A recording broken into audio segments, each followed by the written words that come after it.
বাদুর শিকারকে কেন্দ্র করে চাঞ্চল্য হাওড়ার পেরো থানা নারকেলবেড়িয়া মাইতিপাড়া এলাকায়। জানা যায় দীর্ঘদিন ধরেই এলাকার রাতের অন্ধকারে অবৈধভাবে বাদুর শিকার হচ্ছিল। সেখানকার স্থানীয় বাসিন্দারা খবর দেয় পরিবেশ কর্মী চিত্রক প্রামাণিককে। তিনি যোগাযোগ করেন তরুণোদয় ফাউন্ডেশনের সঙ্গে। ফাউন্ডেশনের সদস্যরা সেই এলাকায় অভিযান চালায়। তারপর হাতে নাতে ধরা পড়ে 4 জন শিকারী। তাদের পরিচয়পত্র নথিভুক্ত করেন ফাউন্ডেশনের সদস্যরা। তাদের কাছ থেকে জাল, লাঠি এবং কয়েকটি শিকারের সরঞ্জাম উদ্ধার করা হয়, কিন্তু হুমকি দিয়ে তাদের শেষবারের মতো ছেড়ে দেওয়া হয়। তারা নিজেদের ভুল স্বীকার করে এবং হলফনামা দেয় ভবিষ্যতে এ কাজ তারা আর করবে না। পরিবেশপ্রেমী মানুষজন এই উদ্যোগকে সাধুবাদ জানিয়েছেন।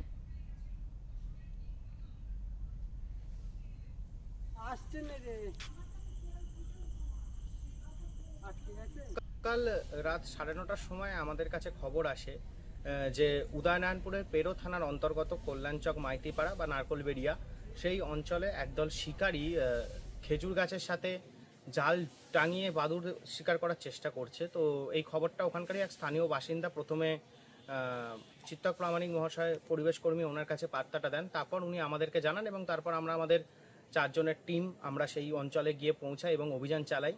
সেক্ষেত্রে অভিযান চালানোর পর আমরা দেখতে পাই যে সত্যিকারে জাল টাঙিয়ে কিছু মানুষ অপেক্ষা করছে বাদুড় শিকারের জন্য এবং তাদের ইচ্ছা ছিল সেই বাদুড়গুলোকে ভক্ষণ করা শিকার করার পর। তো সবার প্রথম এটা সম্পূর্ণ বেআইনি কোনো রকম বন্যপ্রাণী শিকার করা এবং তার সাথে বাদুড় জাতীয় একটা প্রাণী মানুষের খাদ্যের জন্য নয়। এখান থেকে প্রচুর পরিমাণে রোগ ছড়াতে পারে, যেটা মানুষের প্রচুর পরিমাণে ক্ষতি করতে পারে। প্রচুর মহামারী যেরকম কোভিড-19 এই বাদুড় থেকেই প্রথম ছড়িয়েছিল।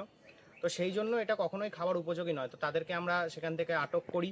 আটক করার পর তাদের সমস্ত ডকুমেন্টস, তাদের নাম, জিনিসপত্র সেগুলো আমরা কালেক্ট করে নিই এবং তাদেরকে বোঝানো হয় এবং প্রথমবারের জন্য ওয়ার্নিং দিয়ে তাদেরকে আমরা ছেড়ে দিই। কিন্তু তাদের বাড়ি বা তাদের ঠিকানা, নাম সব কিছু আমরা ট্র্যাকিংয়ে রেখেছি এবং এরপরে ওই অঞ্চলে বিভিন্ন জায়গায় আমরা অভিযান চালাবো যাতে আর কেউ এই দুঃসাহস না দেখাতে পারে। আদুর বাদুর, কলা বাদুর, চালতা বাদুরের বেয়ে বাদুর টোপর মাথায় দে, শিশুবাট্যের সেই বাদুর কিংবা গোয়েন্দা গল্পের বাদুরের উপস্থিতি নিশ্চিত। এই অবস্থায় বাদুর ইদানিংকালে হারিয়ে যাচ্ছিল উদয়নারায়ণপুর থানা এলাকার বিভিন্ন জায়গা থেকে।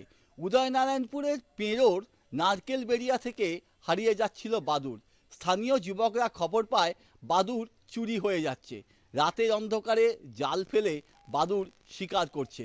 আর এই বাদুরকে বাঁচাতে এবারে রাতের অন্ধকারে জীবনের ঝুঁকি নিয়ে হানা দিল তারা এবং রীতিমতো হাতে নাতে ধরল 4 বাদুর শিকারীদের। তাদের কাছ থেকে বাদুর শিকারের বিভিন্ন সরঞ্জাম, জালসহ বিভিন্ন সরঞ্জাম উদ্ধার করা হয়েছে। আর তরুণোদয় ফাউন্ডেশনের এই যুবকদের উদ্যোগকে সাধুবাদ জানিয়েছে পরিবেশ কর্মীরা। উলুবেড়িয়া থেকে মনোজ চক্রবর্তী রিপোর্ট, ওঙ্কার বাংলা।